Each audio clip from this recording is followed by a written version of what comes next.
రెండు రాష్ట్రాల మధ్య రాజకీయాలు ఎట్లా తయారయ్యాయంటే కేసీఆర్ జగన్ ఒక బ్యాచ్, చంద్రబాబు రేవంత్ రెడ్డి ఒక బ్యాచ్ అన్నట్టుగా పరిస్థితి మారిపోయింది.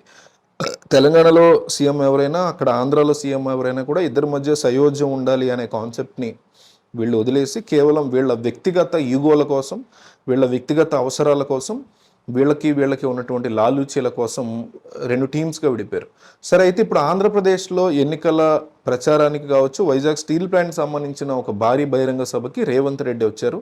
అయితే ఏపీలో ఆయన అడుగు పెడుతూనే జగన్మోహన్ రెడ్డికి ఒక రకమైన భారీ ట్విస్ట్ ఇచ్చినట్టుగా మనకు అర్థమవుతుంది.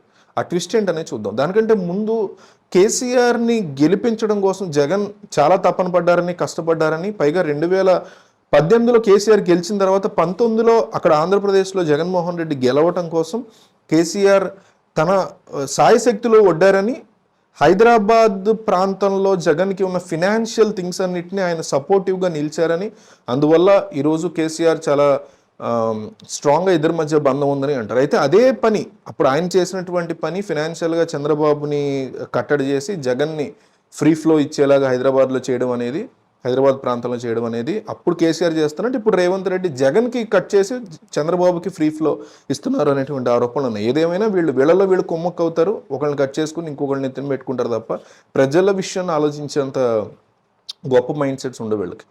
సరే, ఇప్పుడు ఇట్లాంటి పరిస్థితుల్లో ఏపీకి రాబోతున్న రేవంత్ రెడ్డి ఎంట్రీ ఇస్తూనే ఒక భారీ షాక్ ఇచ్చారు వైఎస్ఆర్ కాంగ్రెస్ పార్టీకి, జగన్కి. అదేంటంటే మనం ఎప్పటి నుంచో మనకు తెలిసిన విషయమే, వైఎస్ రాజశేఖర రెడ్డి మరణం తర్వాత కాంగ్రెస్ పార్టీకి సంబంధించిన భారీ ఓటు బ్యాంక్ అంతా కూడా వైసీపీ పార్టీకి కన్వర్ట్ అయింది.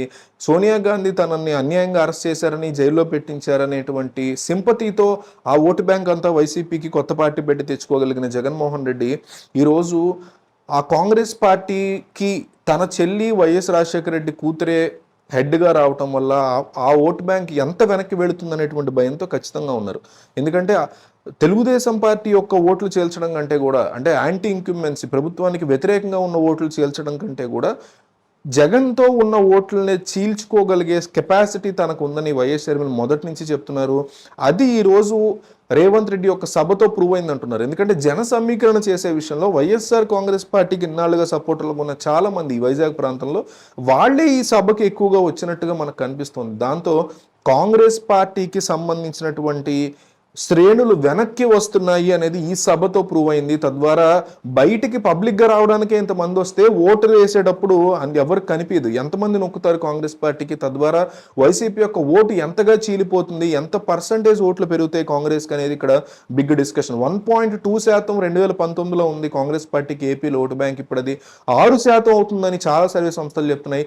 లేదు, 10 నుంచి 15% పెరుగుతుందని కాంగ్రెస్ పార్టీ చాలా స్ట్రాంగ్గా ఉంది. ఎందుకంటే షర్మిల్ని రంగంలోకి దించాము, వైఎస్ రాజశేఖర రెడ్డి కూతురు కింద జగన్ చేసిన అన్యాయాన్ని కానీ, వివేకానంద రెడ్డి హత్య కేసులో అన్యాయాన్ని కానీ, ఇవన్నీ ఆరోపణలుగా వస్తున్న నేపథ్యంలో ఆయన మీద ఉన్న ఈ ఆరోపణలు జనం బలంగా నమ్ముతున్నారు. తద్వారా ఖచ్చితంగా ఏపీలో కాంగ్రెస్ పార్టీ యొక్క ఓటు బ్యాంకు పెరుగుతుంది. 2029 ఎన్నికలకి మేము చాలా కీలకమైనటువంటి స్థాయికి వెళతాము అనే ఒక స్ట్రాంగ్ యాటిట్యూడ్తో ఈరోజు కాంగ్రెస్ పార్టీ ఉంది. సో ఏపీలోని కాంగ్రెస్ పార్టీ యొక్క ఓట్లు ఏవైతే వైసీపీకి వెళ్ళాయో అవన్నీ మళ్ళీ కాంగ్రెస్కి రాబోతున్నాయా లేదా జగన్తోనే ఉంటాయో మీరు చెప్పండి. ఈ మీటింగ్ వల్ల గెలుపు ఎవరిది ఉండబోతుంది? ఈ మీటింగ్ వరకు అంటే ఓటు బ్యాంకులు చీల్చే విషయంలో చూసుకుంటే ఈ మీటింగ్ వరకు గెలుపు ఎవరు గెలిచారు అనేది చెప్పండి. మీరు చెప్పండి కామెంట్లో. Revanth Reddy is the winner లేదా Jagan Reddy is the winner అని మీ అభిప్రాయాన్ని కామెంట్లో చెప్పండి. ఎందుకంటే చాలా సర్వే సంస్థలు చూస్తున్నాయి రేవంత్ది కానీ, కాంగ్రెస్ది కానీ, షర్మిల్ది కానీ ఏపీలో ఎంతవరకు ఉన్నది వాళ్ళ ప్రభావం అనేది చూస్తున్నాయి. కాబట్టి వీడియో చూసి వెళ్ళిపోవద్దు. ఎవరు గెలిచారు, ఎవరు గెలవబోతున్నారు కామెంట్ చేయండి. ఈ అంశంలో ఓటు బ్యాంక్ చీల్చే అంశంలో నేనేది పొలిటికల్గా రాజకీయంగా గెలుపు కాదు. చీలికలో రేవంత్ గెలిచారా లేక జగన్ గెలిచారా చెప్పండి. Revanth is winner, Jagan is winner అని కామెంట్ చేయండి.